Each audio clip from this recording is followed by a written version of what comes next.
హొంబేల్ films ప్రస్తుతం Indian ఇండస్ట్రీలో pan India స్థాయిలో అత్యంత విజయవంతమైన నిర్మాణ సంస్థగా హోంబలే ఫిలిమ్స్ పేరు మారుమోగుతోంది. కేజీఎఫ్తో ఒక్కసారిగా గుర్తింపు తెచ్చుకున్న ఈ సంస్థ తాజాగా కాంతారతో మరో బ్లాక్ బస్టర్ను అందుకుంది. కన్నడ పరిశ్రమకు చెందిన ఈ సంస్థ విజయ్ కిరంగదుర్చే స్థాపించబడి కేవలం ప్రాంతీయ చిత్రాలకే పరిమితం కాకుండా భారీ బడ్జెట్తో పకడ్బందీ కథనాలతో సినిమాలు తీస్తూ దేశవ్యాప్తంగా గుర్తింపు తెచ్చుకుంటుంది.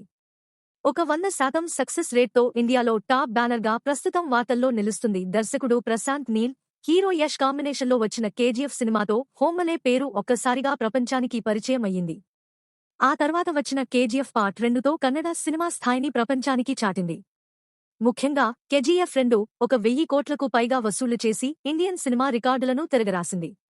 అనంతరం కాంతారతో కేవలం 16 కోట్ల రూపాయలు బడ్జెట్తో 400 కోట్ల రూపాయలకు పైగా వసూళ్లను రాబట్టింది.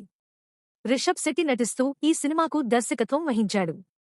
ఆ తర్వాత రెబల్ స్టార్ ప్రభాస్, ప్రశాంత్ నీల్ కాంబినేషన్లో వచ్చిన సలార్ సినిమాతో కూడా హోంబలే బాక్సాఫీస్ వద్ద ఘన విజయం సాధించి హోంబలే విజయాల పరంపరను కొనసాగించింది. సలార్ చిత్రం దాదాపు 900 కోట్ల రూపాయలకు పైగా వసూళ్లను రాబట్టింది.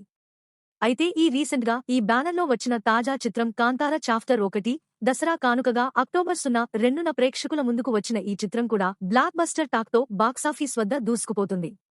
కేవలం 2 రోజుల్లోనే ఈ చిత్రం 150 కోట్ల రూపాయలకు పైగా వసూళ్లను రాబట్టింది. ఇదే కాకుండా రీసెంట్గా వచ్చిన మహావతార్ సినిమా హోంబలే ఫిలిమ్స్ సమర్పణలోనే విడుదలైంది. దీంతో హోంబలే సినిమాలు నిర్మిస్తే ఆ సినిమా ఖచ్చితంగా సంచలన విజయం సాధిస్తుందని ప్రేక్షకుల అభిప్రాయపడుతున్నారు.